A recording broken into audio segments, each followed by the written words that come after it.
இன்றைய தியானம் சேவை. செம்பொருளே, சேவை செய்வதன் மூலம் உயிர்களோடு நாம் நல்லிணக்கம் வைத்து இணக்கம் நிலைத்திருக்கச் செய்வேனாக. சித்த சுத்தி உண்டு பண்ணுவது சேவை. அகங்காரத்தை அகற்றுவது சேவை. ஜீவபோதத்தை ஒடுக்குவது சேவை. எவ்வுயிரையும் தன் உயிராய் பார்க்கும்படி செய்வது சேவை.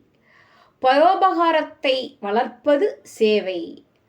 பணிவிடை பண்ணுபவன் வள்ளல் ஆகிறான். அவனுடைய வாழ்வை பெருவாழ்வாக அது மாற்றுகிறது. அன்பர் பணி செய்ய எனை ஆளாக்கி விட்டு விட்டால் இன்ப நிலை தானே வந்து எய்தும் பராபரமே.